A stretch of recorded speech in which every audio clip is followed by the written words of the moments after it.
शिरडी के बाजार में उस दिन काफी चहल पहल थी। सभी लोग अस्त व्यस्त दिख रहे थे। सभी लोगों के चेहरे पर हर्षोल्लास की भावना थी। तभी एक कुटिया से सफेद वस्त्र धारण किए, कांधे पर पोटली धरे और हाथ में एक बर्तन लिए बाबा बाहर निकलते हैं। ये शिरडी के साईं बाबा थे, जिनके बाहर निकलते ही लोगों ने उन्हें प्रणाम किया और उनसे आशीर्वाद लेकर सुबह सुबह बाजार में दिखने का कारण पूछा, जिसके जवाब में साईं बाबा कहते हैं, आज दिवाली है।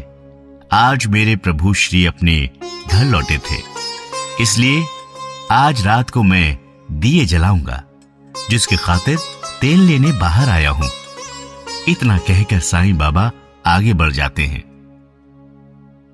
लेकिन ऐसा नहीं था कि शिरडी में सभी लोग साईं बाबा को मानते हो। शिरडी के कुछ दुष्ट साहूकार लोग साईं बाबा को फूटी आंख भी देखना नहीं चाहते थे, जो 24 घंटे साईं के खिलाफ सोचते थे। इसी क्रम में जब साईं तेल लेने के लिए आगे बढ़े और एक दुकान पर जाकर उन्होंने तेल मांगा, जिसके बदले में दुकानदार ने साईं बाबा का सम्मान किया। और जैसे ही दुकानदार साईं को तेल देने के लिए आगे बढ़ा, वैसे ही पीछे से दुष्ट साहूकार आ गया और उसने दुकानदार को गुस्सैल और बड़ी बड़ी आंखों से इशारा किया कि साईं को तेल मत देना, जिससे दुकानदार डर गया और उसने साईं को तेल देने से मना कर दिया। जिसके बाद साईं मुस्कुराते हुए दूसरी दुकान पर जाकर तेल मांगते हैं। वो दुकानदार भी साईं को तेल देने के लिए तैयार हो गया था, लेकिन पीछे से फिर वही साहूकार आ गया और दुकानदार को डरा दिया, जिससे डरकर उस दुकानदार ने भी साईं को तेल देने से मना कर दिया। अब साईं भगवान का नाम लेते हुए तीसरी दुकान और फिर चौथी दुकान पर गए, लेकिन सभी ने ही साहूकार के डर से साईं को तेल देने से मना कर दिया था। तेल ना मिलने पर मन उदास करके साईं रात के अंधेरे में अपनी कुटिया में लौटे, जहां उनके भक्त बड़ी ही बेसब्री से उनका इंतजार कर रहे थे।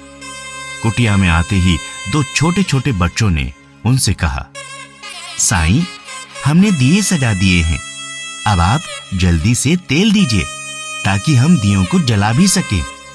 जिस पर साईं ने छोटे मन से कहा कि तेल नहीं मिला, पूरे शिरडी का तेल खत्म हो चुका है।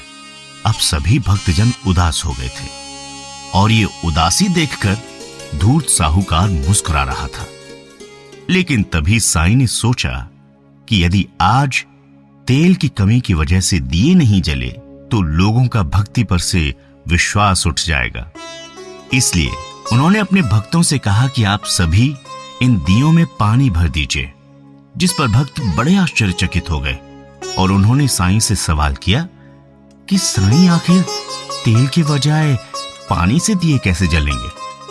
तब साईं ने कहा, प्रभु राम की इच्छा होगी तो दिए जरूर जलेंगे। साईं की बात सुनकर सभी भक्तों ने साईं पर भरोसा किया और सभी दियों में तेल के बजाय पानी डाल दिया।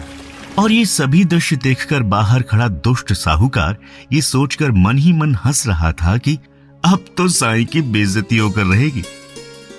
कुछ ही देर में साईं के भक्तों ने दियों को पानी से भर दिया और वो साईं के चमत्कार का इंतजार करने लगे। इतने में साईं ने सच्चे मन से भगवान श्री राम को याद किया और कुछ क्षण के बाद पानी से भरे दिए जगमगा उठे। ये देखकर साईं के भक्त खुशी से झूम उठे और ये देखकर बाहर खड़ा दुष्ट साहूकार भाग खड़ा हुआ। दिए जलने के बाद साईं के भक्तों ने भगवान श्री राम की पूजा अर्चना की और खुशी खुशी अपने घर लौट गए।